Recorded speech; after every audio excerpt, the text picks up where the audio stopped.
Seja muito bem-vindo ao nosso canal de estudos bíblicos. Seguimos com a nossa série sobre doutrinas bíblicas, razões de nossa fé.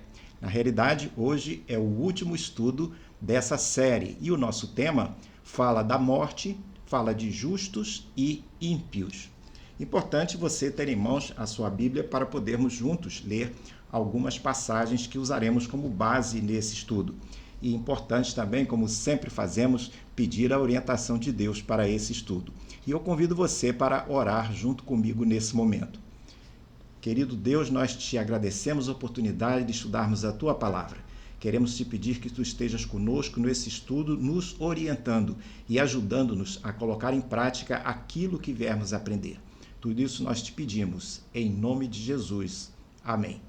Convido você para ler as 3 passagens que eu selecionei para o nosso estudo de hoje. A primeira se encontra no Evangelho de Lucas, capítulo 16, verso 19 a 31, e as 2 outras no Evangelho de João, no capítulo 5 e no capítulo 11, como veremos daqui a pouco.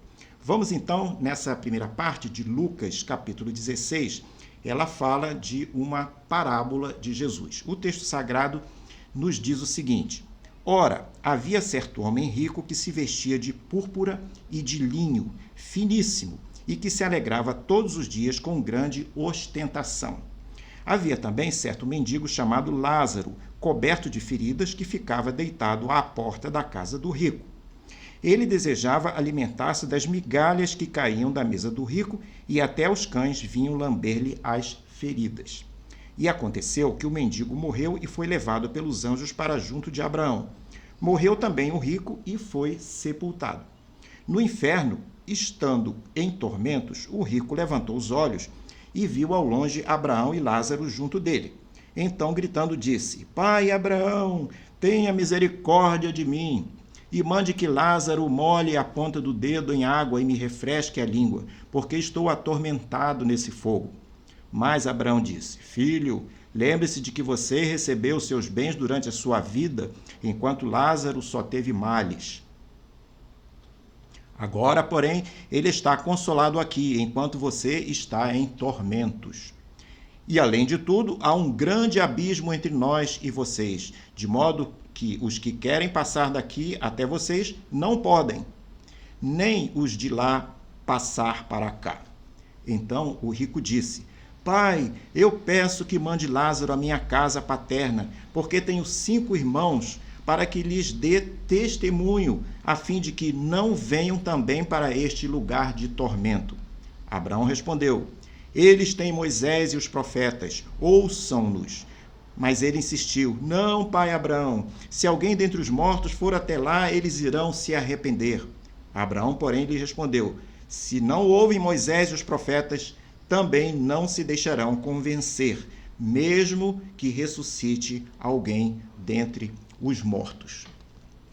Em nossa cultura, quando se é criança ou jovem, usualmente não se pensa nesse assunto da morte, a não ser que alguém da família ou um amigo mais próximo vivencie essa experiência.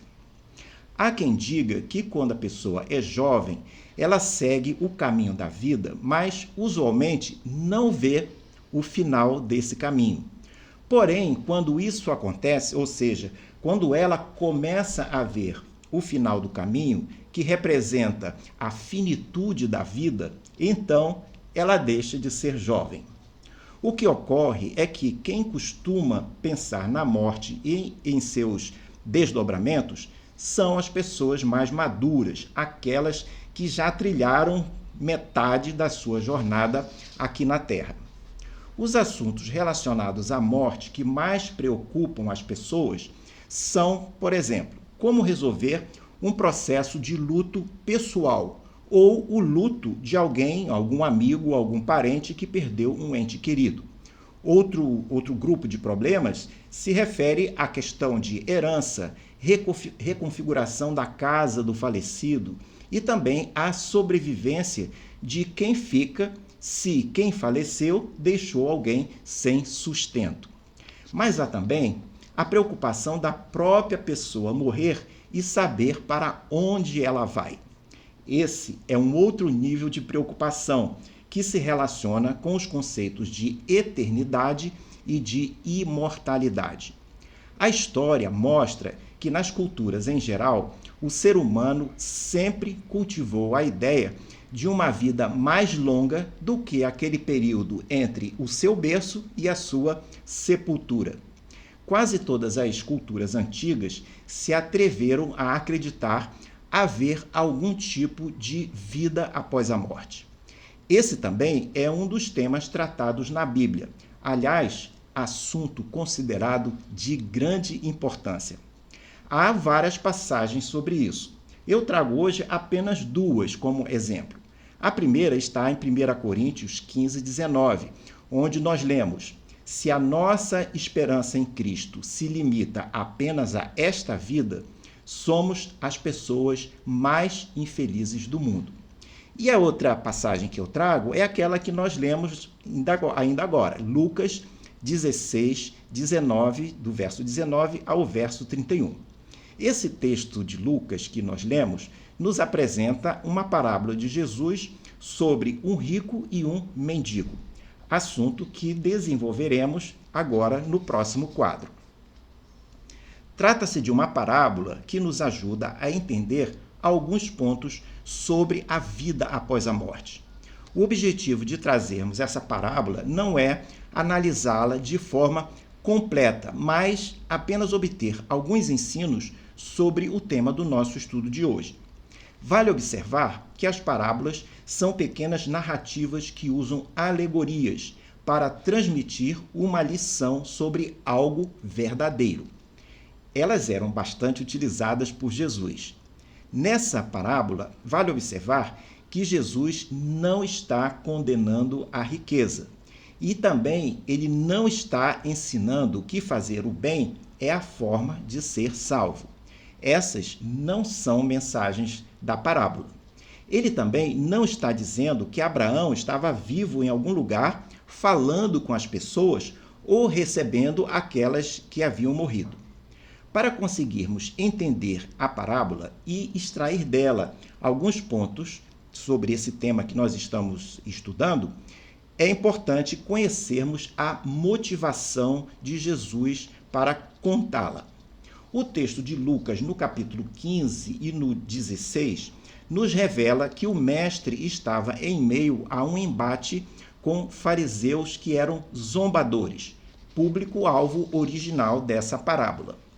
Um dos grandes erros desses fariseus e que Jesus condenava era que na conduta deles as coisas que eles faziam não vinham do coração, visando agradar a Deus, mas era uma conduta de aparências. Ou seja, eles tinham como prática fazer coisas visando parecer que eram santos, para obter a admiração e aprovação das pessoas. A conduta deles contava que as pessoas pudessem ver o que eles estavam fazendo, mas apenas na aparência. Quem são os personagens principais da parábola? Nesse texto de Lucas, Jesus começa a parábola apresentando seus dois personagens principais. O primeiro é o homem rico, que vive egoisticamente no esplendor do luxo, sempre se regozijando com a sua riqueza. O segundo personagem é um homem pobre, incapacitado, mendigo, doente, faminto, impuro, desprezado. E o nome dele era Lázaro. Observe que esse Lázaro não é o irmão de Marta e Maria que Jesus vai ressuscitar lá no capítulo 11 do Evangelho de João. Essas descrições que nós lemos preparam o terreno para que observemos uma dramática inversão nas condições desses dois homens que são relatados lá no verso 22 a 24. Ao que tudo indica, os fariseus supunham que o rico era um homem justo e que iria para o céu quando morresse. Por outro lado, achavam que Lázaro, por ser um mendigo, estava longe de poder ser abençoado e, por isso, não iria para o céu. O melhor que poderia acontecer com ele seria ser colocado junto ao portão da casa do rico para poder comer alguma coisa que sobrasse daquela casa. Essa é a única parábola de Jesus em que ele dá nome a um personagem. O fato do mestre ter mencionado o nome não significa necessariamente que o mendigo era uma pessoa real. O nome ajuda a personalizá-lo e a sua condição lamentável encoraja os leitores a simpatizar com ele e a condenar a insensibilidade do rico. A atitude condenada na parábola não é simplesmente ser rico, mas a insensibilidade do personagem para com os pobres sofredores. No próximo quadro, o que extrair dessa parábola em termos da vida após a morte? Veremos a seguir pelo menos 6 pontos sobre a dinâmica da vida após a morte que essa parábola nos ensina. Para começar, justos e ímpios permanecem separados um do outro em lugares diferentes após a morte. O primeiro ponto que nós podemos aprender nessa parábola é que, após a morte, poderá ocorrer uma inversão na condição da pessoa. Com base apenas na aparência, os fariseus devem ter julgado esses dois homens, justificando o rico e condenando o mendigo, Lázaro. Esse tipo de julgamento errado estava sendo usado pelos próprios fariseus em relação a eles. Eles achavam que tinham acesso garantido ao céu, por serem judeus e por conta de terem posses. Acreditavam que a riqueza em geral era resultado da pessoa ser abençoada por Deus. No entanto, o que os deixa chocados ao ouvir a parábola é que o homem rico não vai para o céu. Quem vai é o mendigo. A condição do rico, nesse caso, foi invertida. Jesus estava se contrapondo com isso ao pensamento dos fariseus, que sempre buscavam ser justificados diante dos homens de acordo com as aparências e não serem justificados diante de Deus com base no coração. Por isso, Jesus denuncia que o destino deles após a morte seria o mesmo do rico. Segundo ponto que essa parábola nos ensina: certas decisões que fazemos definem o lugar para onde vamos após a morte. Lá em João 5,24, se você depois tiver a oportunidade de ler, poderá observar que o processo de crer passa pela pessoa tomar uma decisão. Vamos aproveitar e dar uma olhada aqui neste texto de João 5,24. Ele diz: em verdade lhes digo, quem ouve a minha palavra e crê naquele que me enviou, tem a vida eterna. Então aqui o ponto é que para a pessoa crer, ou por trás do processo de crer, existe um processo de decisão. Então a decisão que é tomada agora influencia o que vem depois, o que acontece depois da morte. Terceiro ponto para nós aprendermos dessa parábola é que quem está no céu não vê o que ocorre na terra. Se a pessoa que está no céu mantém-se em paz, mantém-se tranquilo, ela não tem como ficar vendo o que acontece na terra. Pois, se isso ocorrer, se isso acontecer, a pessoa passaria a ter vários motivos de sofrimento e de intranquilidade. Esse fato compromete a doutrina dos que acreditam que as pessoas mortas que forem para o céu podem proteger ou interceder por quem está vivo na terra. A Bíblia ensina que no céu não há sofrimento. Se a pessoa está sofrendo ou se está vendo o que ocorre na terra e com isso sofrendo, se isso está acontecendo, é porque a pessoa não está no céu. Quarto ponto para observarmos, para aprendermos dessa parábola. Quem está no inferno pode ver o que ocorre fora dele. Como parte da angústia do inferno, a pessoa poderá conhecer do que ocorre na terra, o que está acontecendo na terra. Verá as coisas erradas que estão acontecendo, mas não poderá interferir ou ajudar a resolver. Poderá também se lembrar dos seus familiares e dos seus amigos que ficaram vivos na terra. e poderá até conhecê-los melhor observando a conduta deles. Mas tudo isso à distância, sem poder fazer nada. Quinto ponto que nós podemos aprender como ensino dessa parábola.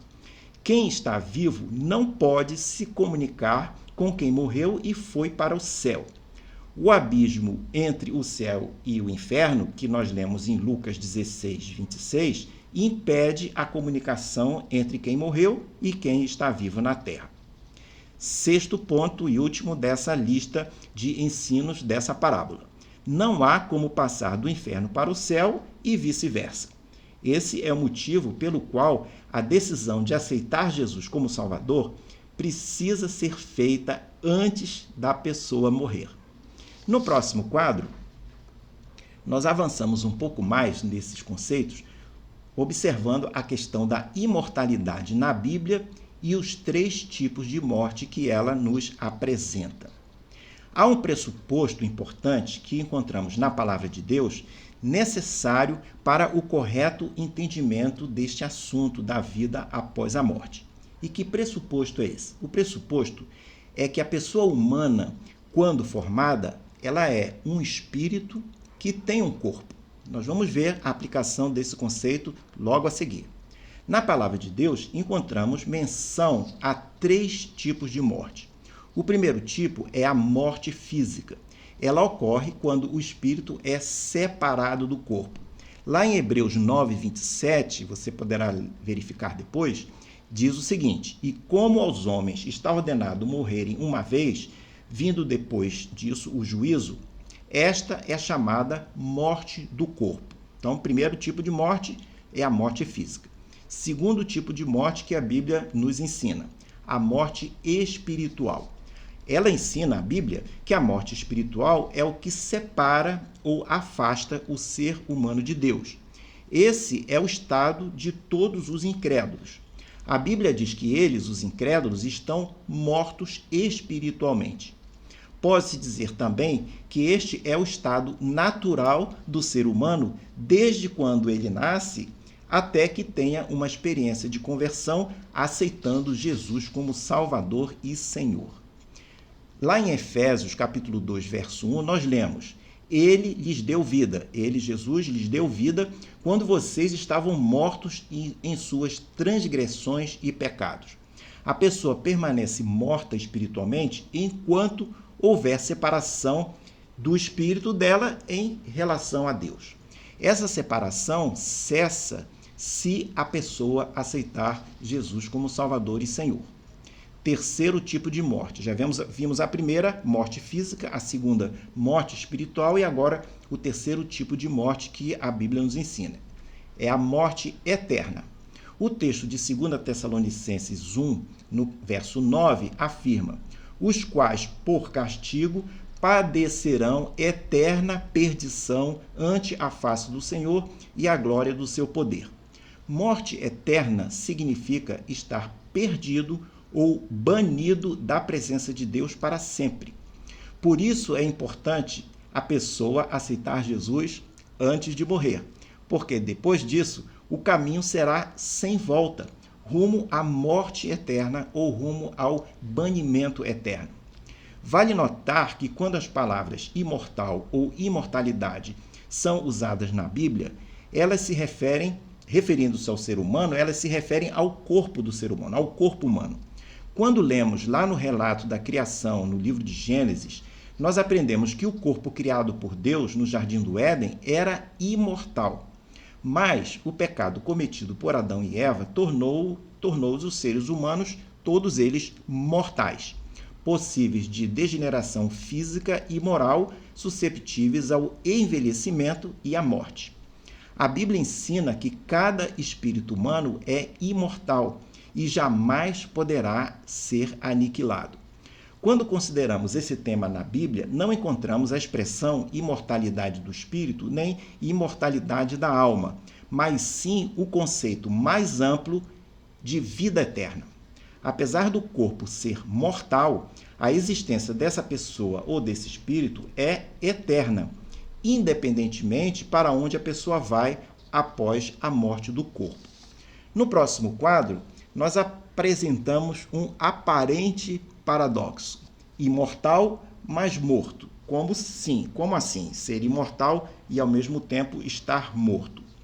Com a queda no Jardim do Éden, toda a raça humana passou a ter um corpo perecível. Como mencionamos, o corpo de Adão, na forma como Deus o criou, era um corpo imortal criado para a existência interminável. Deus havia alertado tanto Adão quanto a Eva sobre não comer do fruto da árvore do conhecimento do bem e do mal. Lá em Gênesis 2,17 encontramos: mas da árvore do conhecimento do bem e do mal você não deve comer, porque no dia que dela comer, você certamente morrerá.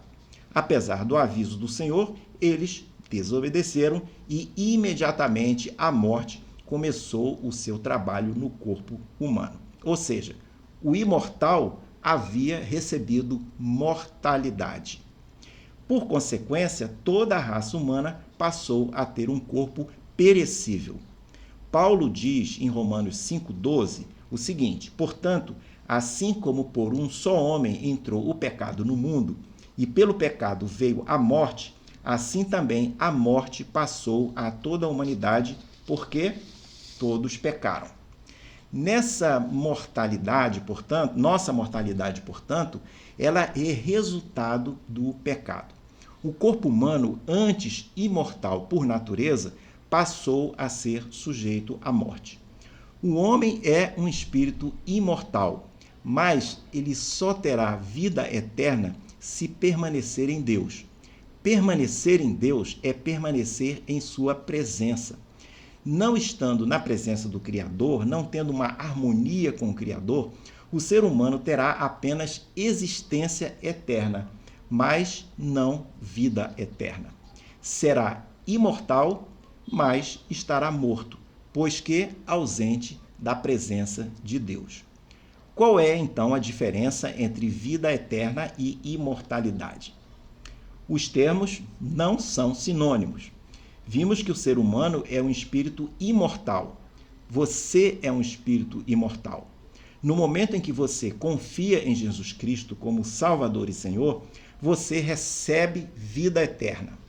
Este é um dom de Deus concedido ao pecador após a aceitação de Jesus Cristo como seu próprio Salvador pessoal, que o livra do pecado e que o reconcilia com Deus. A vida eterna está em crer em Jesus como Salvador. João 6,47 nos diz: em verdade lhes digo, quem crê em mim tem a vida eterna. São palavras de Jesus. Quem crê em mim, Jesus dizendo, tem a vida eterna. No próximo e último quadro, chegamos à nossa conclusão. A história do rico e do Lázaro termina de modo a indicar o que realmente justifica uma pessoa.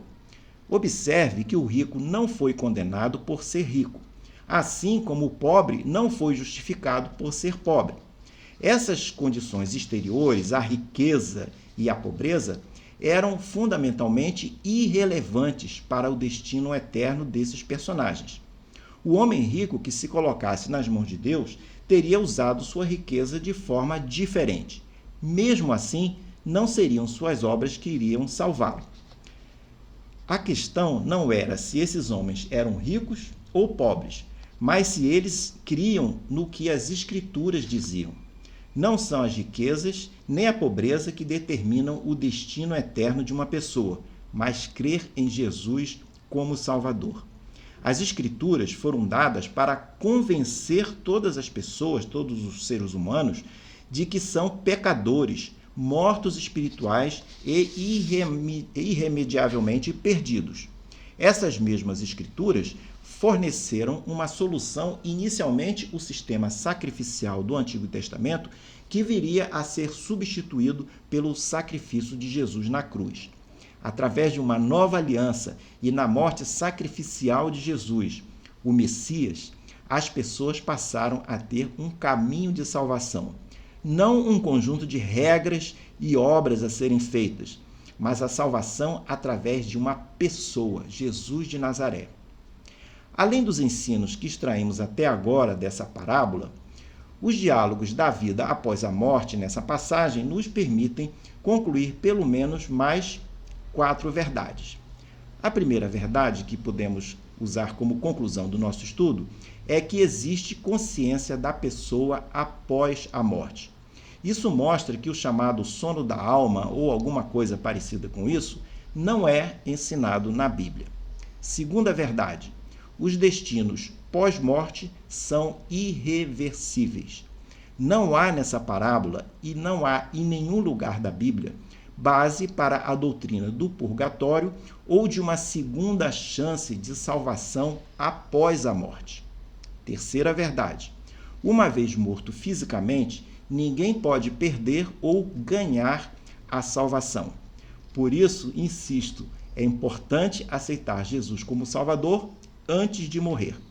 A Bíblia ensina que quem aceita Jesus pode ter certeza da salvação, pois ela depende apenas da graça de Deus e não das obras da pessoa. Quarta verdade que podemos extrair desse estudo. As decisões dessa vida são determinantes. O que decidimos agora tem reflexo no nosso futuro, em nossa vida após a morte. Para finalizar, faço-lhe uma pergunta.